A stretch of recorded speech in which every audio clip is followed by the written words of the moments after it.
Hello, I'm here today to speak about the Boggart.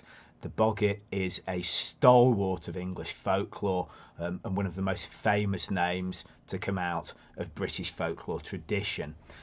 The natural question at the beginning, perhaps particularly for people who don't know English folklore, is what on earth is a Boggart? And I thought that I would just give you the technical answer from one of our very best post-war English folklorists, certainly our most famous English post-war folklorist, Catherine Briggs. Catherine Briggs was very keen on what could be called the fairy dictionary approach to folklore. She frequently gathered together different names of folklore beings and listed them together, explaining what these different and often very elusive entities were in her mind. This is her definition for Boggart from her very last compilation of English folklore beings. Catherine writes, "A mischievous brownie is called a Boggart. Sometimes it is said that a Boggart has a long sharp nose and a brownie has no nose at all, only two little nostrils. But it seems that when a brownie is teased or misused, he turns into a Boggart and plays all sorts of mischievous tricks on the household, and it is very difficult to get rid of him." Now, this version of the Boggart that Catherine Briggs gives us is, let's say, some kind of house spirit, house fairy, house goblin. We definitely have a humanoid presence, hence all these rather peculiar references to nostrils and nose.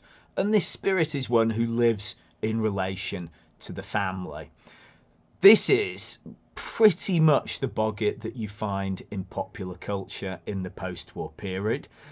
You will find it in novels, and more recently you will find it in films, you find it in art, you find it in popular folklore writing, not least the writing of Catherine Briggs. And this is the idea of the Boggart that has come down to us and that is often enjoyed, for example, by children in the UK in schools. Many ecologically minded projects involve, for example, creating Boggarts from Play-Doh or from natural objects picked up in the wood. And so in this way, what Catherine Briggs writes is correct. This does reflect our modern version of the Boggart. However, if you go back, even before the Second World War, but certainly before the Great War, you do encounter over large parts of England the Boggart, but it has nothing to do with the definition I've just read out from Catherine Briggs's book. In fact, on some points that definition could be said to be almost comically wrong. And so perhaps what I'll now do is move on to describing the Boggart that you find in, for instance, the 19th century, where literally hundreds of thousands of words are used to describe that being. First thing to establish, possibly usefully, would be the geography of the Boggart. I'm going to put up now a map which shows the regions of Britain that I call Boggartdom. These were the regions where the word Boggart was used in dialect and had a clear meaning in dialect. This map may look a rather throwaway venture, but it's based on 4 different data sets, trying to pin down exactly where in the 19th century the Boggart was a thing. It took me many months to get this map together, and as you can see, there are still a series of question marks, but it's based essentially on the use of Boggart in dialect and fundamentally the use of Boggart in place names. What we see then is a supernatural entity that is referred to in particularly the northwest of England, and the word Boggart in fact was especially associated with Lancashire, but also the West Riding. This is the western part of Yorkshire.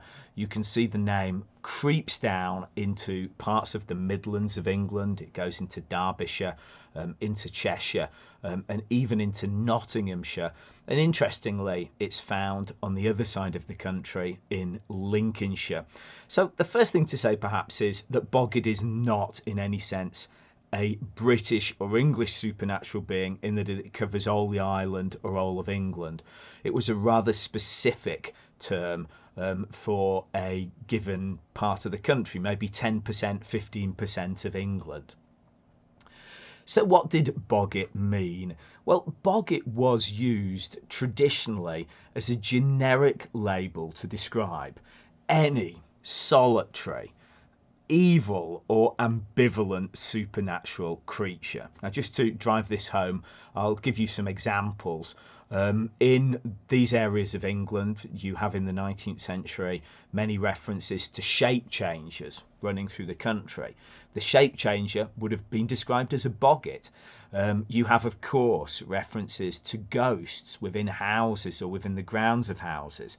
These would have been boggarts. You have a series of different female undines or mermaids. Jenny Greenteeth is perhaps the most famous, who were credited with murdering people in water, particularly children. These were often described as boggarts. You have black dog creatures, some of which pre-announce deaths. These too are boggarts. You have will-o'-the-wisps. These would be called boggarts. In fact, it might be easier to start at the other end of the spectrum and say, is there anything supernatural that was not in the 19th century in these regions described as a boggart? And the answer for that is, well, perhaps angels. Angels were just simply too good to be a boggart. A boggart, again, suggests at the very least an ambivalent moral nature. But there were also fairies, and this is probably because of fairies' social and also their plural forms. There's the idea that a boggart is something on its own. It's a solitary being.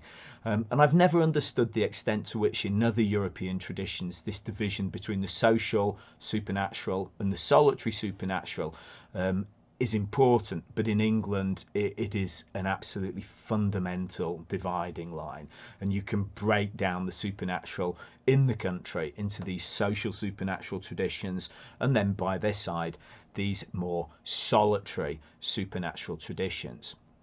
Now, what this means is, if you had been living near, say, Leeds or Manchester in 1880, and someone had come running through the door at 11 at night and said, "Oh my God, I've just seen a boggart," your first question would be not where or when, but what, because a boggart just covered so many different possibilities.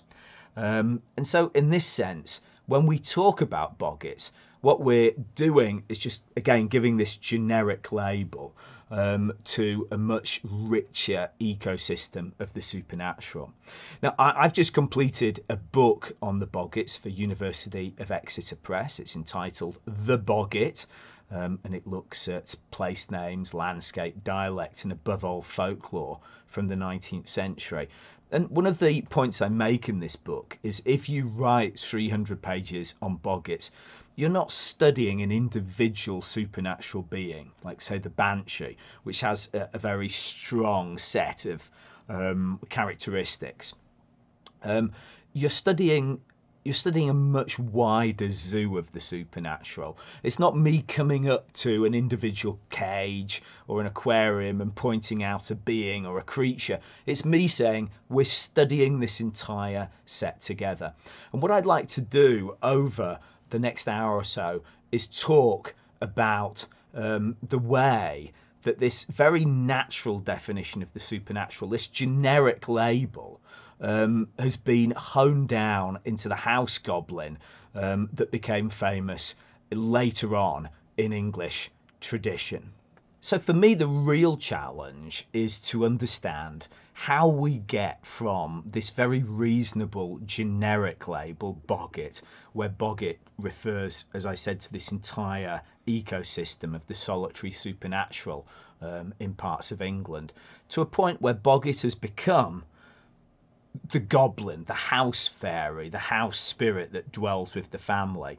How do we make this transition?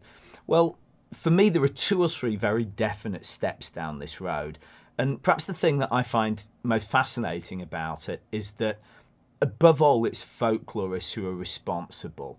Folklorists who are supposed to describe and to analyse tradition.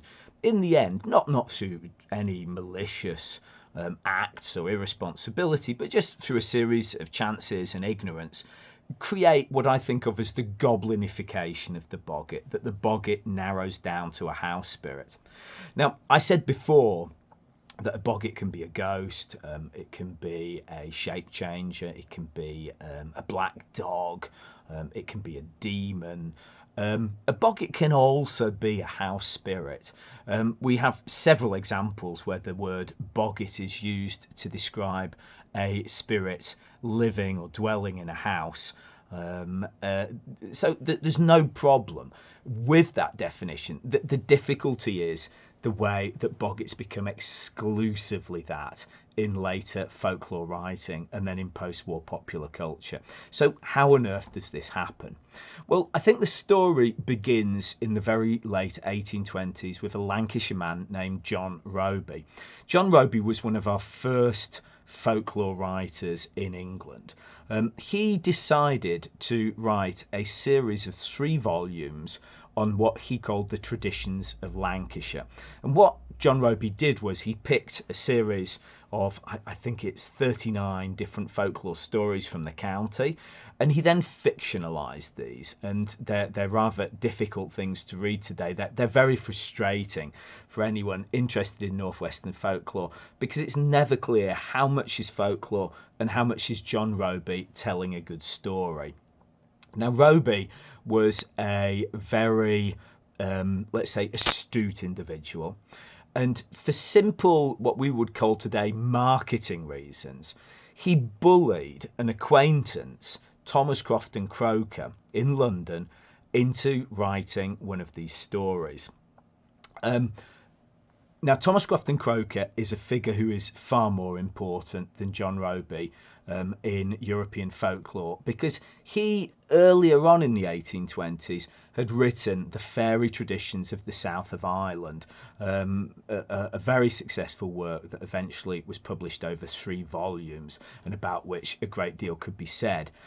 Thomas Crofton Croker had been very successful in that venture, and Roby wanted to some extent, to use his success by including a story by Thomas Crofton Croker in the volume.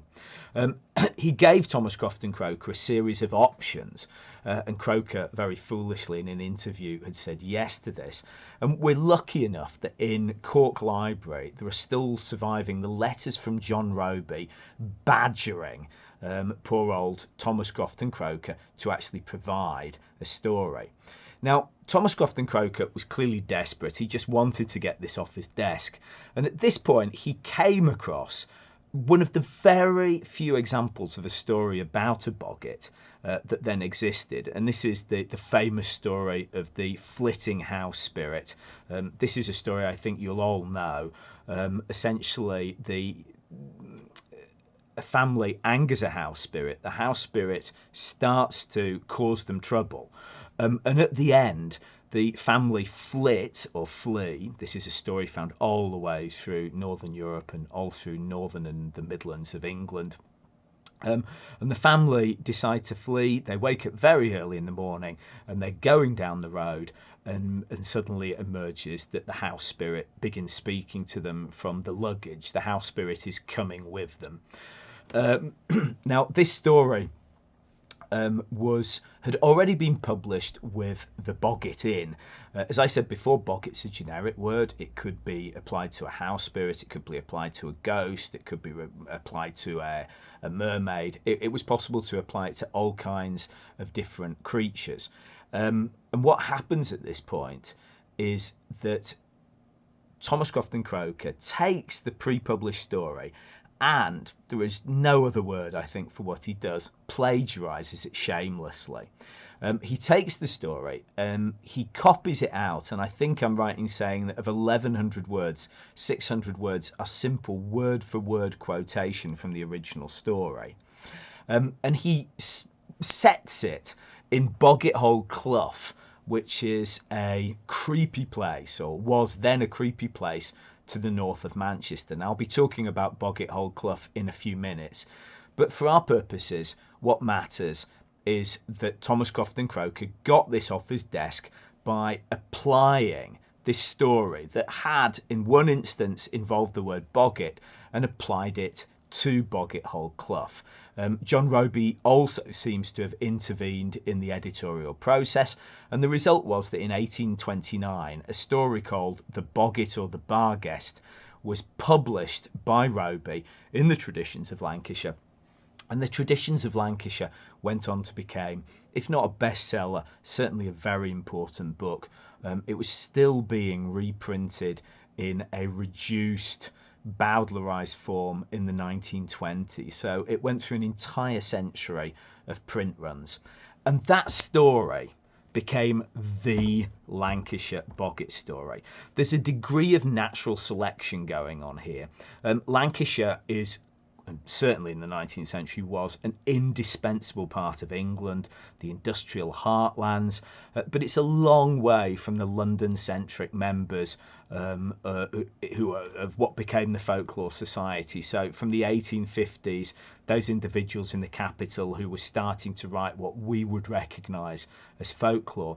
And one of the consequences of this is that when people in the 1850s, 1860s, 1870s in London are reading about Northwestern folklore, they come across this house spirit. And I'm just going to put up now an image from Roby's book, which shows the Boggart involved in his mischief. And this was the image that people who were writing national folklore and who tended to be based out of London were using. That they knew the Boggart was a house spirit. It was that simple. No one gave a more generic definition. And while Roby certainly knew what a Boggart was, I doubt very much that Thomas Crofton Croker could have given a definition.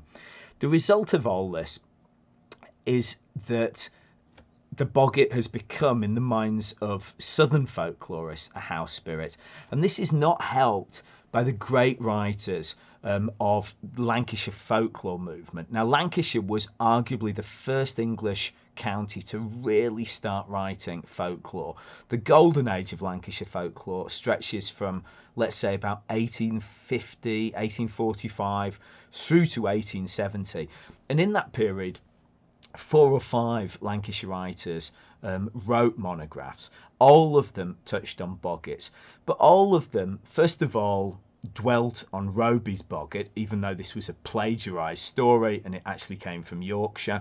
And secondly, they included other Boggarts, but they were naturally drawn, let's say, to perhaps more spectacular, dramatic forms of Boggarts. And again, anyone reading about Boggarts in London, in the Folklore Society, and not knowing the Northwest well, would have assumed that Boggarts were a fairly dramatic form of house spirit. The most common Boggarts in the Northwest, and I've collected 200 or 300 instances of local Boggarts, is that Boggarts are ghosts. They're simply forms of the undead. In most of the English supernatural, the ghost is the most popular form, and this is absolutely no exception when we come to Boggarts more generally. Most Boggarts are ghosts. And yet this was completely lost touch with in the writing of folklorists from Lancashire.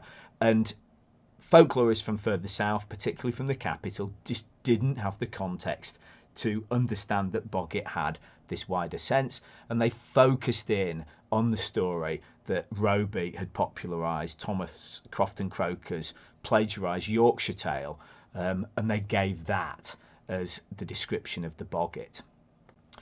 Now, I just want to give at this point my favourite image of a Boggart from the 19th century Northwest. Here you see a young man who is out at night, and there is a looming supernatural presence somewhere in the background. And in the best tradition of horror writers and the supernatural generally, what's fascinating about this figure is we don't really see it. We get a hint through the mist as this young man, terrified, runs off. And for me, this is the real answer to the house goblin Boggart that became so popular in Roby, and that we'll see publicised right through the century. And here you see the young man running away after coming into contact with something supernatural, something horrible. This is the Boggart of the 19th century imagination. Now, I described a process whereby folklorists to the south, who were writing at this date the great works of national folklore, absorbed this idea that a Boggart was some kind of house goblin, some kind of house spirit. This was compounded by the work of a Victorian children's writer. And this woman is Juliana Horatia Ewing. And in 1865, Ewing published a short story that was to have a very long life and immense influence. And this short story is called The Brownies. Now, in the story, she describes a situation whereby in a house, in a given house, there is a spirit named a brownie who helps families. And these brownies are really a way that Juliana Horatia Ewing is describing the work of children in a house. And the brownies go around, they clean things up, they help their parents. But sometimes you have bad or spoiled brownies, and these are boggarts. And the boggart is the bad brownie. And if you recognise this from the definition that I gave you of Catherine Briggs earlier, then this is absolutely not an accident. These two things go together. Catherine Briggs, for reasons I'll soon explain, got her definition of boggart not from 19th century folklore writers, but from rather saccharine 19th century children's writer. I'll read you one of the passages describing this tension between the brownie and the boggart in Ewing's short story. The brownie, or as they are sometimes called, the small folk, the little people, or the good people, are a race of tiny beings who domesticate themselves in a house of which some grown-up human being pays the rent and taxes. They are like small editions of men and women. They are too small and fragile for heavy work. They've not the strength of a man, but are 1,000 times more fresh and nimble. They can run and jump and roll and tumble with marvellous agility and endurance, and of many of the aches and pains which men and women groan under, they do not even know the names. They have no trade or profession, and as they live entirely upon other people, they know nothing of domestic cares. In fact, they know very little upon any subject, though they are often intelligent and highly inquisitive. They love dainties, play, and mischief. They are apt to be greatly beloved and are themselves capriciously affectionate. They are little people and can do only little things. When they are idle and mischievous, they are called boggarts and are a curse to the house they live in. When they are useful and considerate, they are brownies and are a much coveted blessing.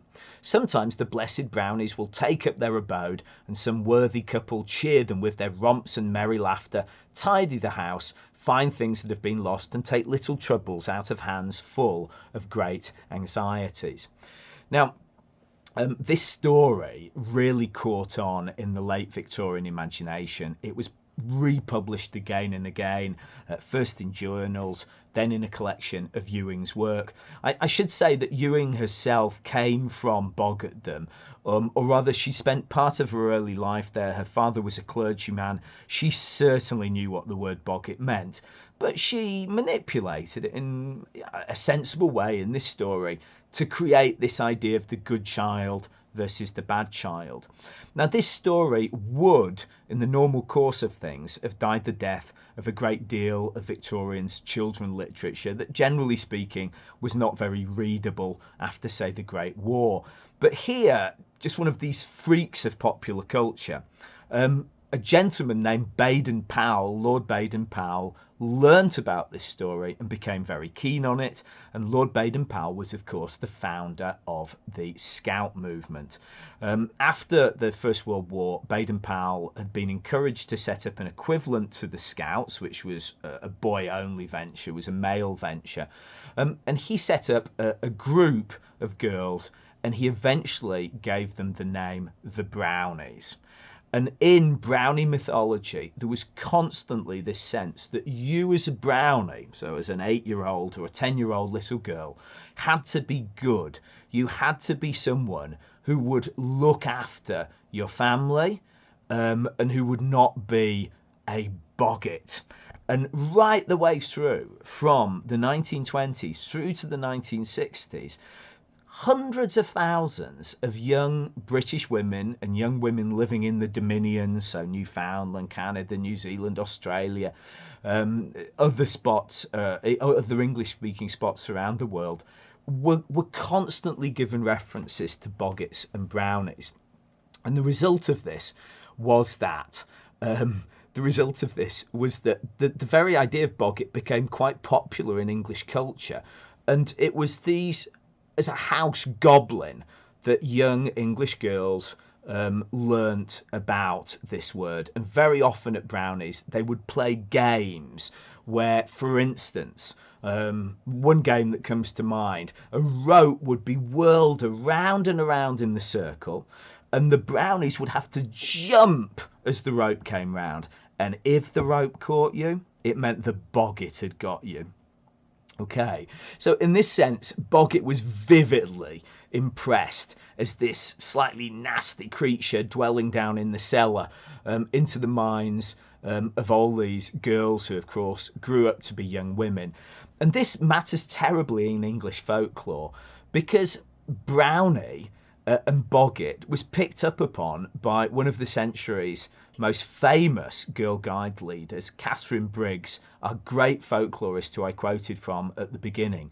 And for example, this nonsensical idea that has no foundation at all in folklore, that a spirit called a brownie became a spirit called a boggart in English folklore or in Scottish folklore, comes from Catherine Briggs taking these ideas unfiltered from her years in the Girl Guides. And in defence of Catherine Briggs did actually, at the beginning, write her fairy dictionaries, her fairy lists, as a way of interesting young girls in the Girl Guide movement. So that's where that comes from.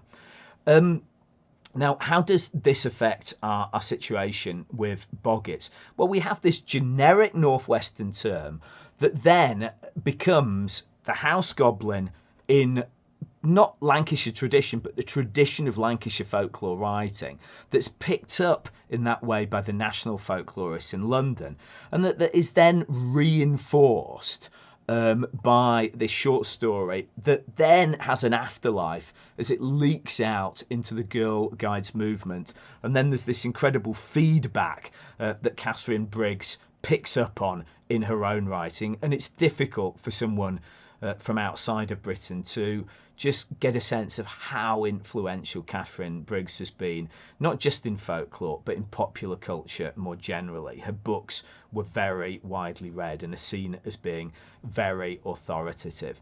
I'll just give you here, before moving on to the final part of this talk, an image from Ewing's book. This is the first collected volume that included this short story, showing us a brownie before the brownie transformed into the evil boggart. When I was doing research on the boggart, one of the most valuable collections of sources I was able to find was a research project that I did on the site called the Boggart Census. The Boggart Census was an attempt to gather in from people who had grown up in the 1970s or before, from the areas that I showed on the map at the beginning of this talk, Boggartdom, what they meant by the word boggart. And in the end, I was able to gather in about 1,100 people who were, say, in their late 40s or younger, and who had grown up in these areas, and who, in 2/3 of the cases, had some kind of impression about what boggarts were, and in other cases, about 1/3 of the responses just had never heard the word boggart. It was one of these instances where negatives for me were useful.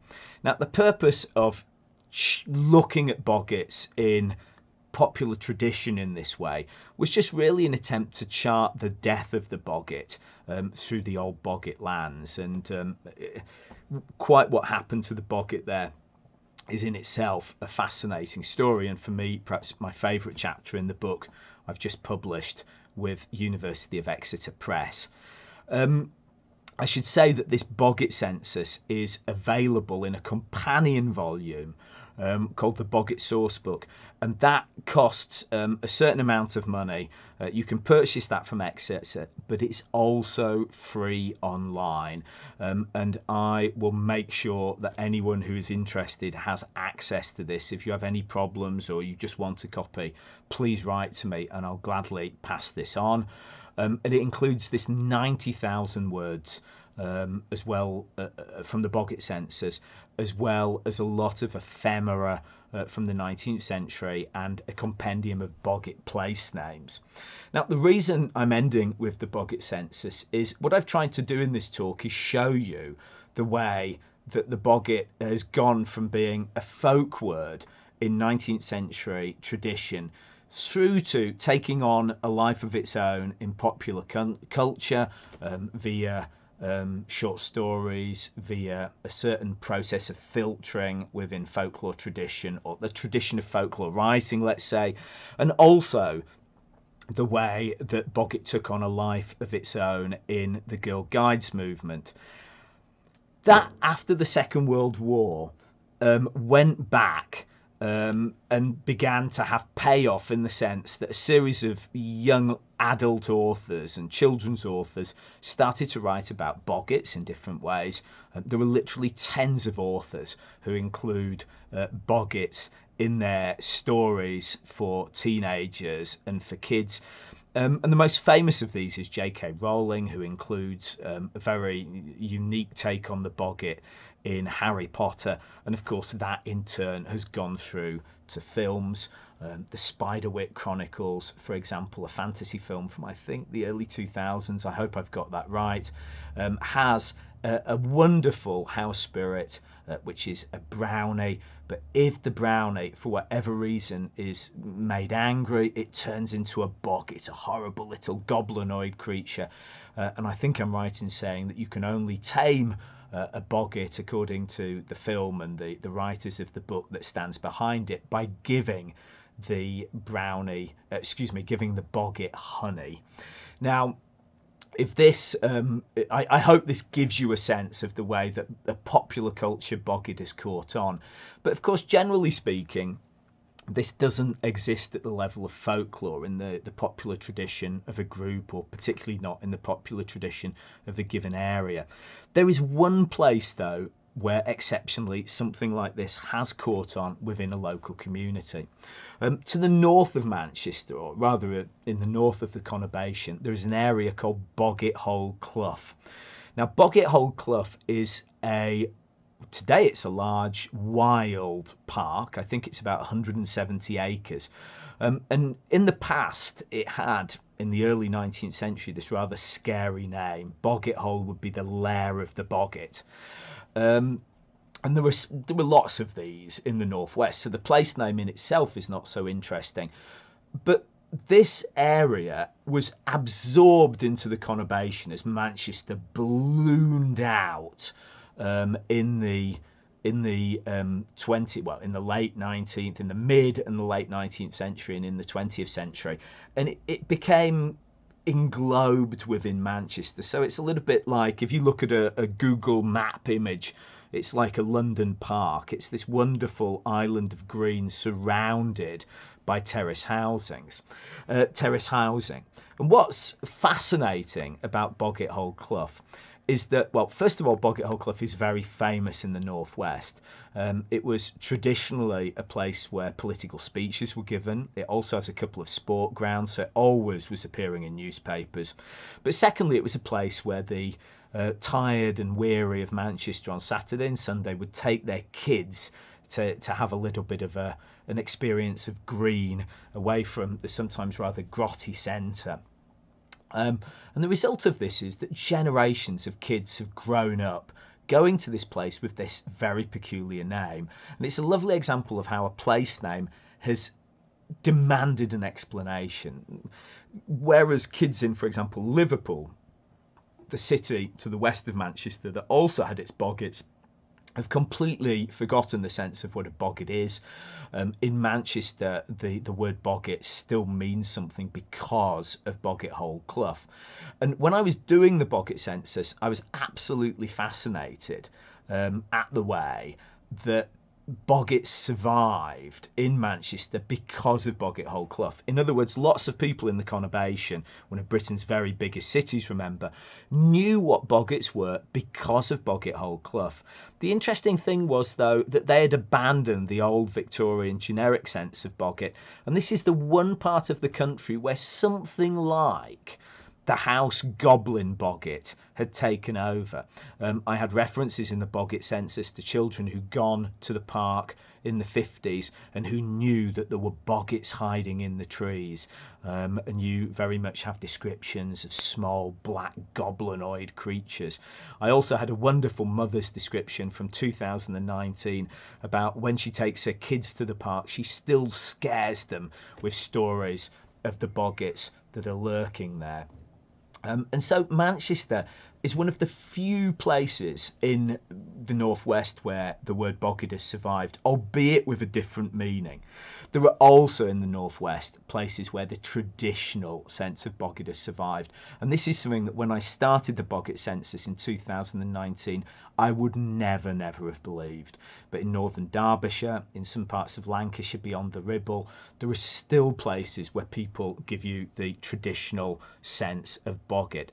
And what I've done here, I'm going to give you a final map from my book showing the places that the word boggart has survived to some degree or other, and looking at the way that in much of what used to be Boggartdom, the lands of the boggart, the word has really just disappeared or become a word for the erudite. Whereas in some parts of Lancashire, northern Derbyshire, the word has survived with a traditional sense, though of course that will rapidly die out. But in the area around Boggart Hole Clough and Manchester more specifically, the word boggart is still known. And I hope from this map, however crude it will seem, you get some sense of that. So you have a story of survival and continuity in parts of the northwest, particularly the rural and rather untouched parts of the northwest.